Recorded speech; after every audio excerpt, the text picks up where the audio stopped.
All right.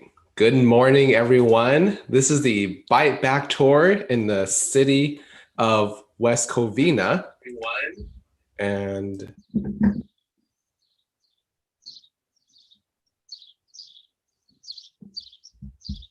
Levy, I believe you're muted. yeah, I think I heard a duplicate sound somewhere. I'm trying to figure out where that came from, but I don't hear it anymore. So, all right. This is the Bite Back Tour in the city of West Covina. My name is Levy Sun, Public Information Officer at the San Gabriel Valley Mosquito and Vector Control District. We'll go around real quick to give introductions. Pablo, go ahead. Hi, my name is Pablo Cabrera, and I'm the Communication Specialist here at the San Gabriel Valley Mosquito and Vector Control District. All right, Christian. Hi, everyone. I'm Christian, and I am one of the education specialists here at the district. Right, Marco. Hi, yeah, I'm Marco, the Vector Control Specialist 3 with the district, and previously the Vector Control Specialist 2 that oversaw West Covina. Awesome. And Ali. Hi, everyone. I'm Ali Gaspar, the Outreach Assistant at the district, and I'm also currently reporting live here from West Covina City Hall in front of the Veterans Memorial. Ah, how very fitting, considering how Memorial Day weekend is right around the corner. Very cool. Right? Plan that. I love it. So we also have Jackie on the line. Jackie, if you're ready, feel free to introduce yourself.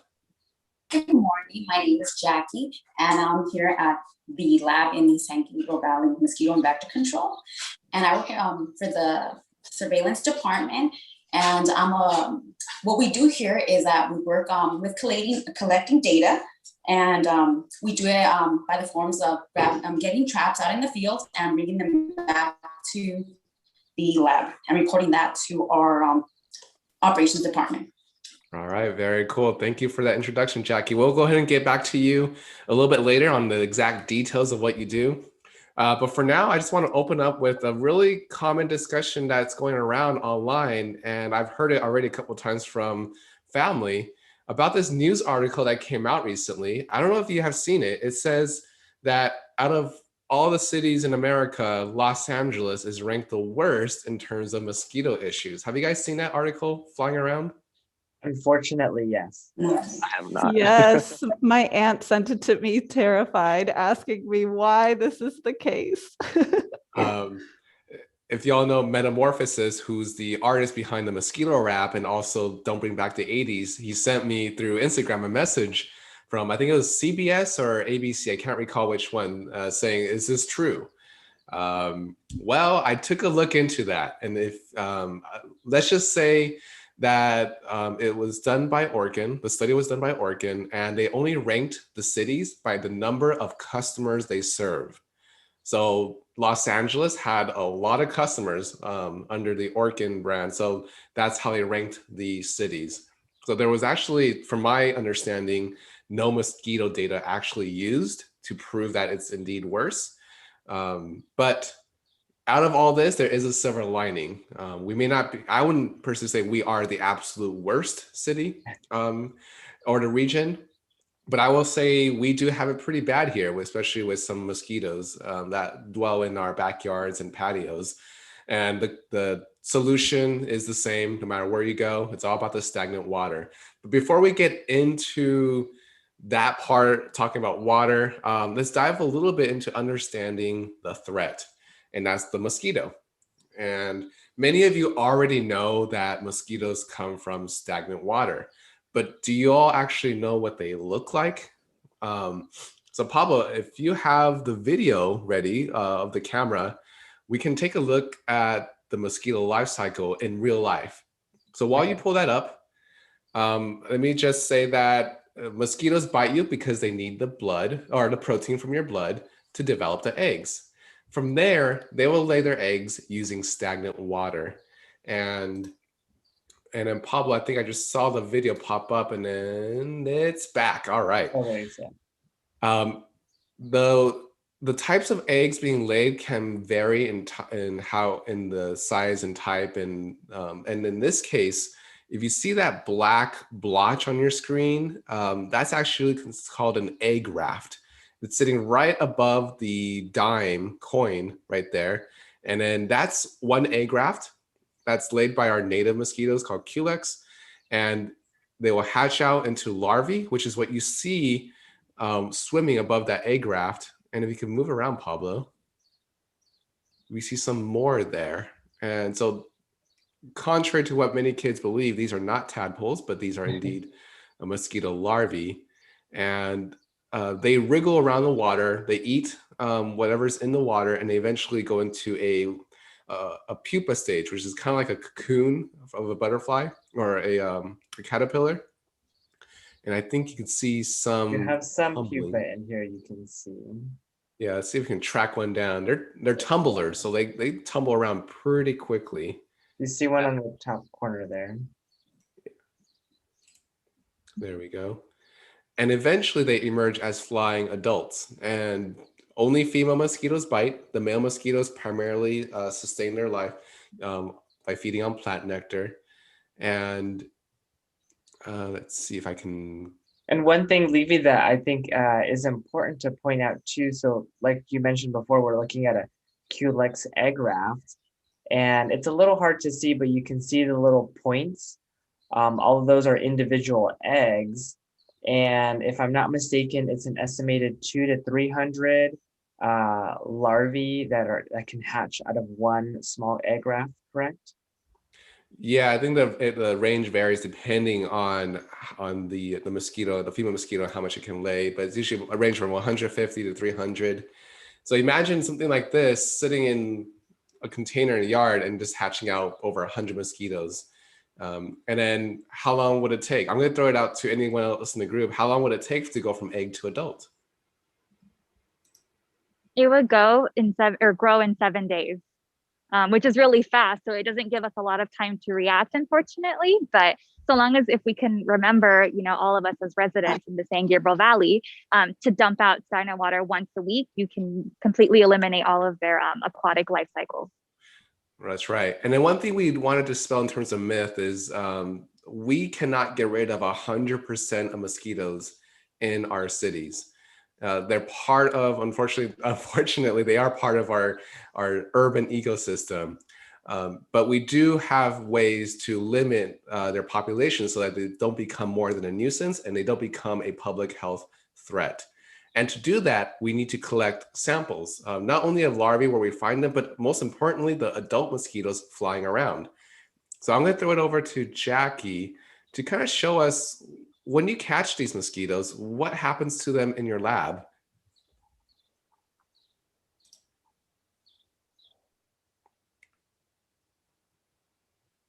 Jackie, go ahead, and if you can unmute. If not, that's quite all right. I think you have gloves on, so that might be a little harder. Yeah, and it ripped before. Okay, so what we do here at the lab, we'll collect our samples, and let me show you how it looks. Okay, so this is a collection from one day. And as you can see, we label all our traps, given the area. For example, this is West Covina. 64, meaning our code that we have for the library. And this was just, let me see.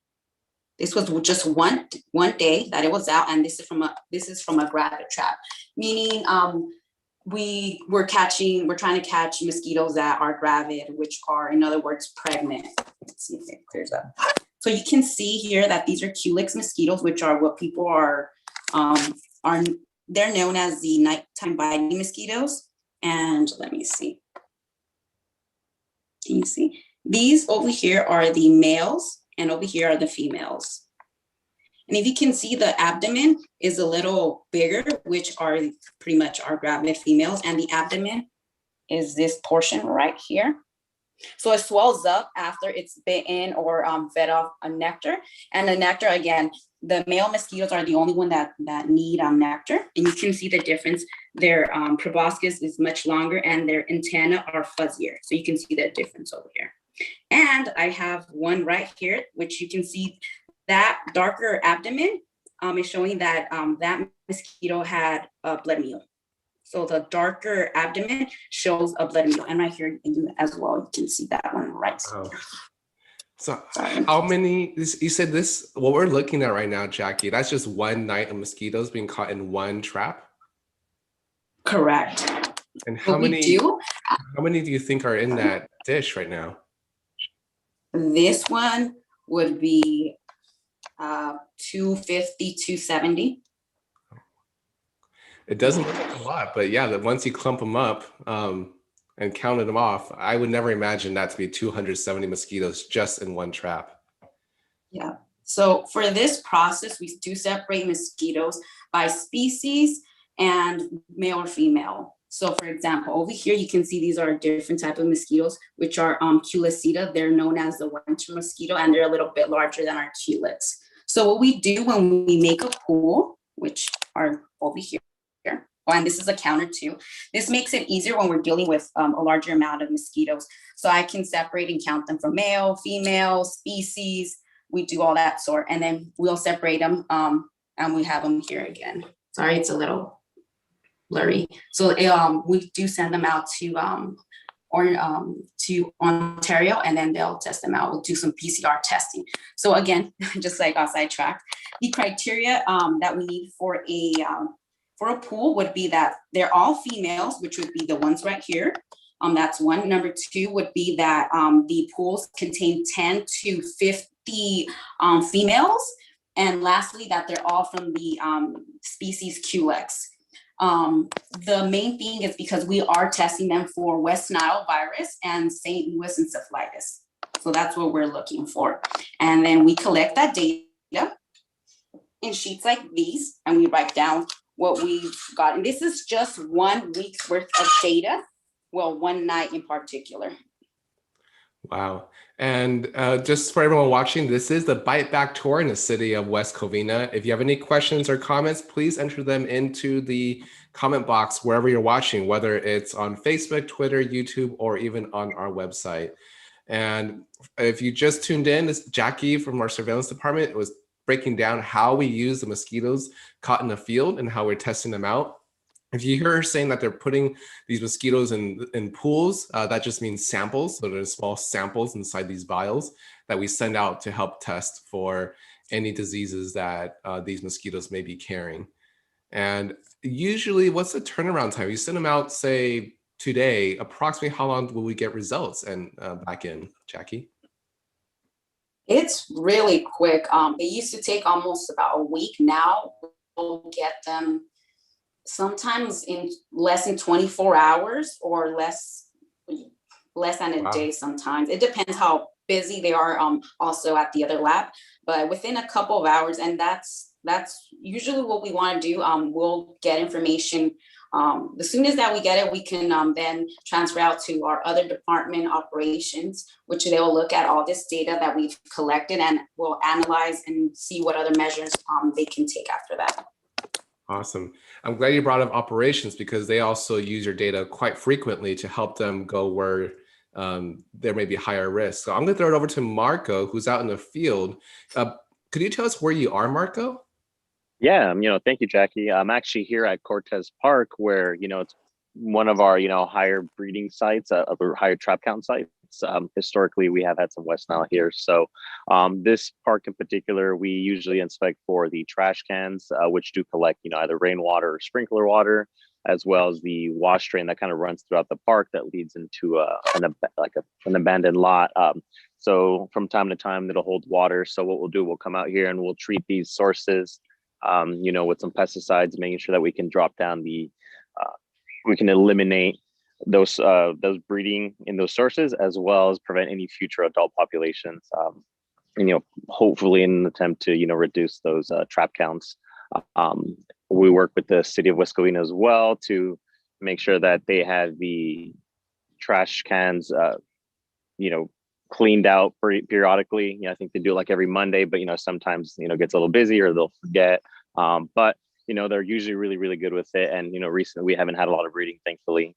We also have some surrounding properties around this area that we also monitor, like swimming pools, fish ponds, any other sort of miscellaneous properties where we come across buckets on properties, saucers. And we advise them to make sure that they're tipping out these containers, and if they're not going to be using them, to toss them away. Very cool. And I'm glad you brought up some items that may appear in people's yards, because it sounds like you got a pretty good handle on the public space, like parks, streets, gutters. But I think when it comes to private properties, it sounds like it's tougher for you to manage those sources, correct?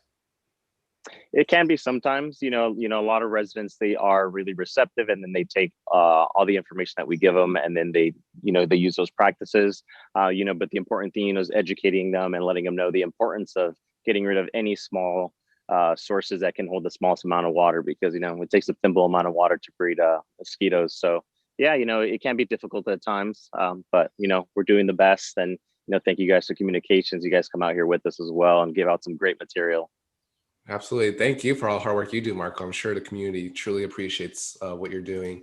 And we also can't forget about our little ones, those who are our students in schools.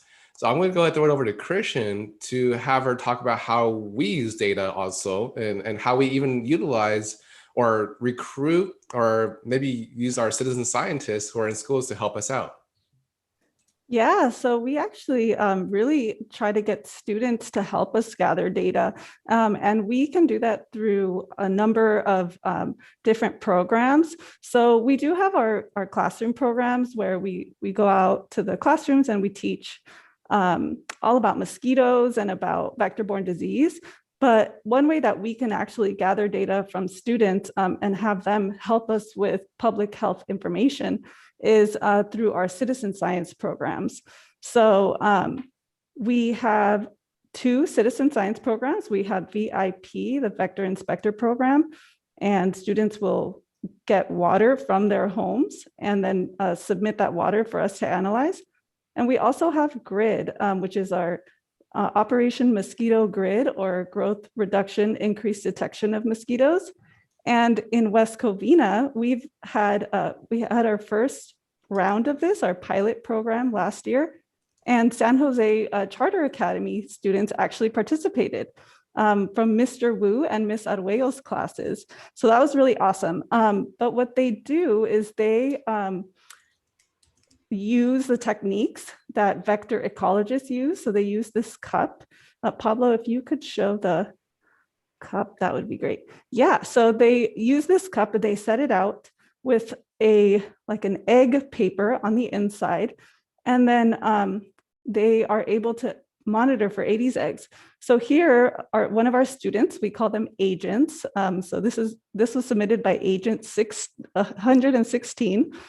And you can actually see like maybe a third of the way down on the paper.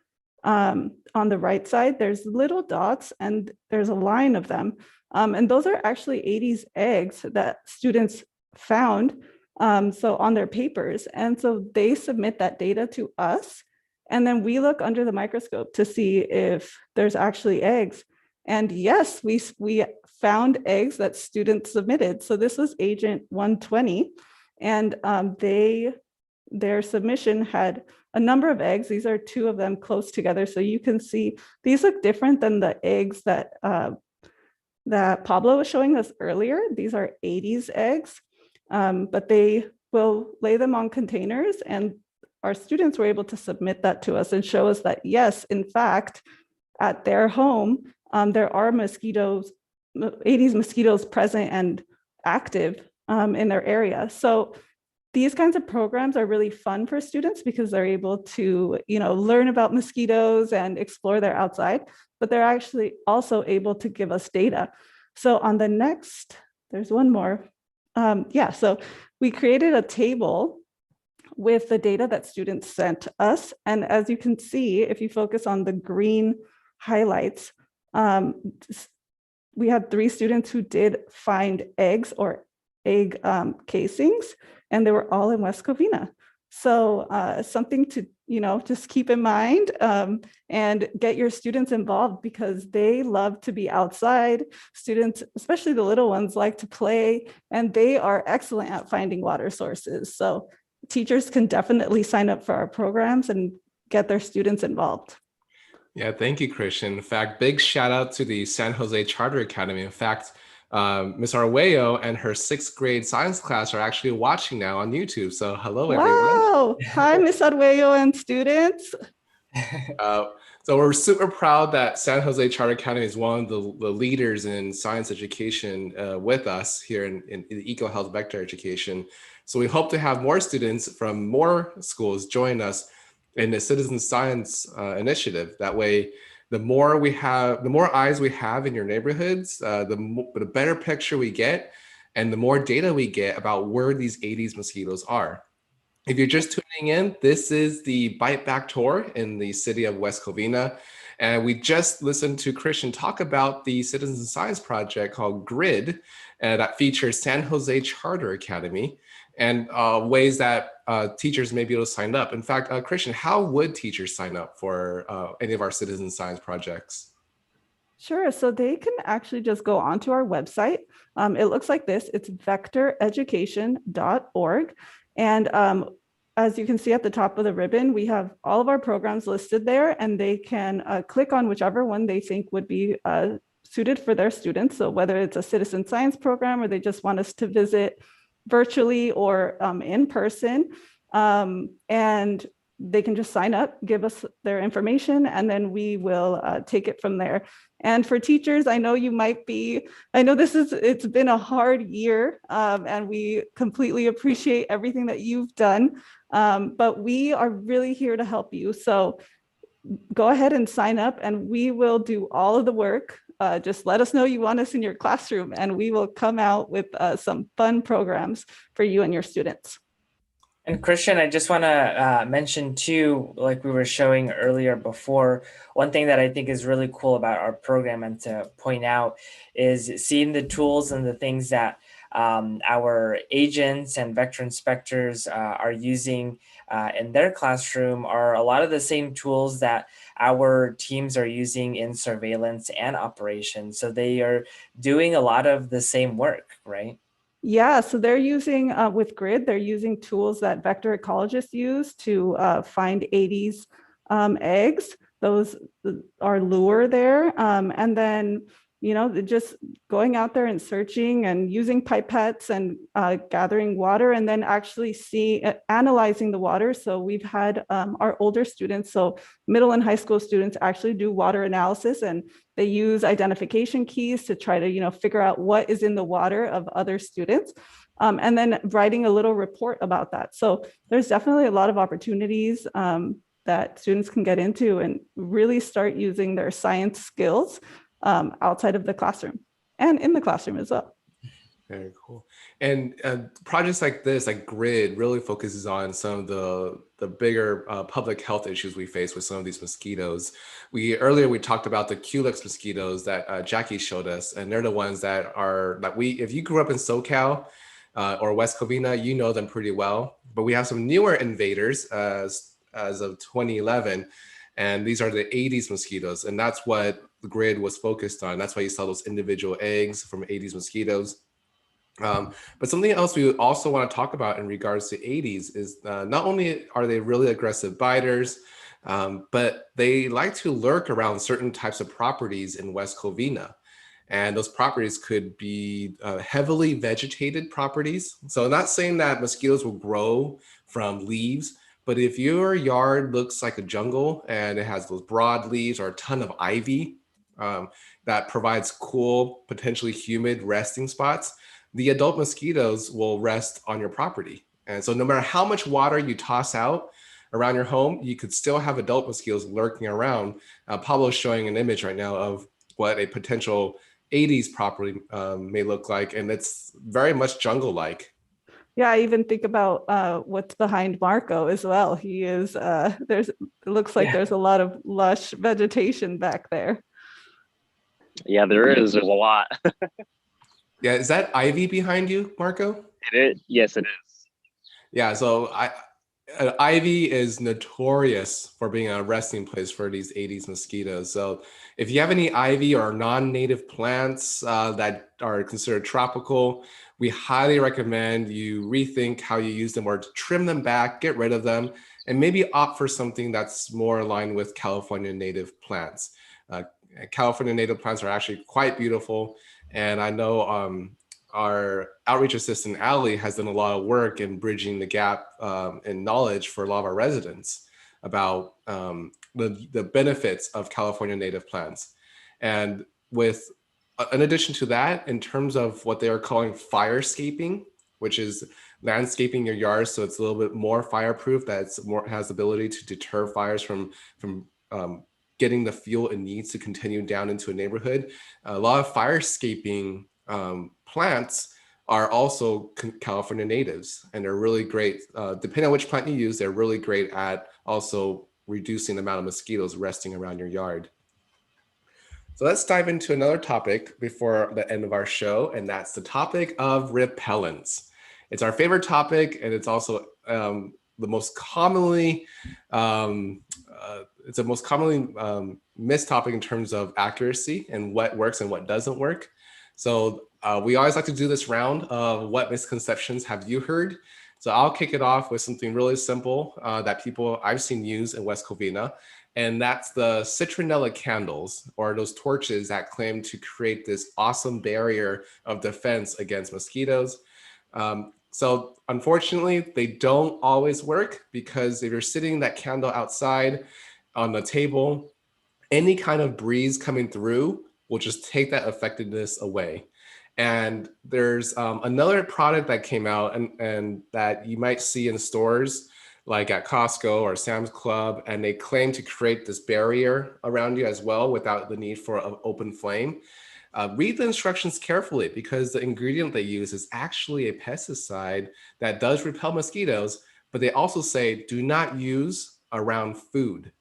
And now, most people who use these products end up using these around food, around where they eat, but you're not supposed to do that. So just watch the labels carefully. And if you're going to use anything, make sure you apply any kind of repellent directly on your skin, and don't trust these products to do full coverage protection of mosquitoes. So I'm going to go around, or let the next person shout out what other misconceptions have you heard about repellents? Well, kind of going off of that, I think of like those apps that are supposed to create like this force field around you. And I'm like, that sounds like an anime, like scene or something that, you know, there's just people having this force field. But unfortunately, yeah, that's not really that effective. So definitely applying repellent on your skin is what you want to do. I've heard of those mobile apps, and I will say that some claim that they'll target a specific frequency. Now, the problem with that is the mosquitoes are analyzing for that frequency, maybe just for that one species. There are more than 3,500 species of mosquitoes around the world. So, and there's a really good chance that that frequency may not even affect any of the species here in West Covina or in California. So yeah, any other misconceptions or lies or things you've seen that are just wacky, perhaps? Yeah, I always think of the clip-on fans or the repellent bracelets that, you know, also have that force field that you see in the commercials. And from residents, I always get complaints where they're saying, I buy this, and I still get that. Like, what do I do? So it's just really interesting, like how, you know, you see that on the commercial and you think it's going to actually protect you. So yeah, make sure you guys wear repellent. Yes. I just think we're all obsessed with creating this invisible force field around us, like some magic trick, but it doesn't work. The only way for it to work is if you were just to shut yourself into a room, close all the windows and doors, and that way you will not be exposed to any mosquito. But that even then, sound like a fun summer to me. I don't know. For some people, you know, shutting themselves in a door behind in a room may be a great time. Probably not for any of us. Any other misconceptions? No? Anyone want to tackle dryer sheets? I was actually going to tackle Vicks, but sure, dryer sheets. I think I always think of my grandma with Vicks, who says like, "Oh, Vicks cures everything, and you'll be fine if you have this and chicken soup." And I'm like, that's not going to protect you from mosquitoes. So, yeah, just, you know, you can use oil of lemon eucalyptus, or also known as PMD, DEET, picaridin, and IR 3535. Thankfully, since it's summer now, you should find it near your sunscreen section when you're at stores.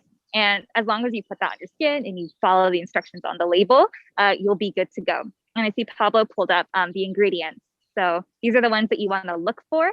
And it'll tell you actually on the front of the bottle when you pick it up in the store, it'll tell you the percentage of that particular ingredient. And then in addition, behind it, you can also see it there. And one thing to point out with repellents is always look for any one of these ingredients. You don't have to look for one that has all four. That would probably be too much of an overkill. But DEET has been the gold standard. But more recently, a lot of these manufacturers have formulated DEET to be a lot lower in percentage, like 5%. And it's actually much more appealing to families to use. Picaridin and oil of lemon eucalyptus have been increasing in popularity. They smell pretty nice, so definitely use those. And all of these ingredients you see on the screen are EPA registered and are recommended by the CDC. And in addition to that, one thing I do want to also talk about in terms of misconceptions is people think, oh my gosh, I need to get a 90% DEET repellent to use just by walking outside my door.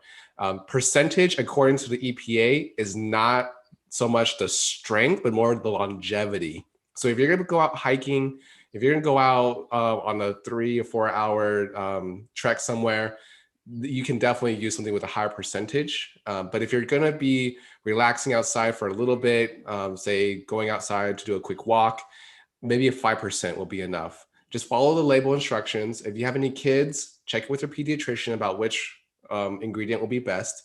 But usually percentage is usually based off of time. So in that sense, please remember to reapply too. So if you do opt for a 5% DEET, which I actually prefer, I find myself reapplying every half hour, and that works very well for me. All right, we're about nearing the end of this show. Does anyone want to add anything more regarding repellent?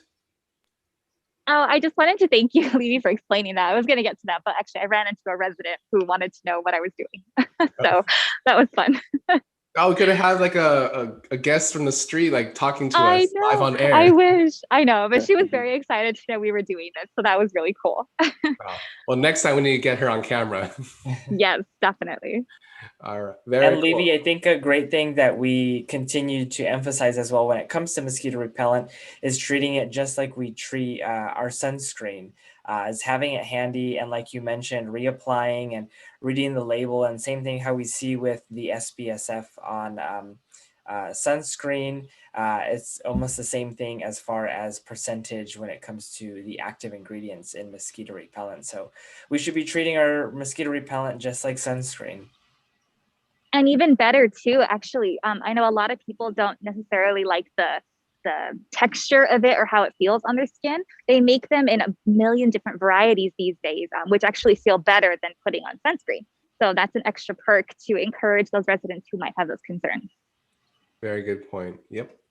All right, we're nearing the end. So if any resident is watching, this is the Bite Back Tour in the city of West Covina. If you want to be more active in your community and get involved with us, we have the Bite Back program, or you can sign up for it, and you can join us and we can find personalized solutions for your neighborhood.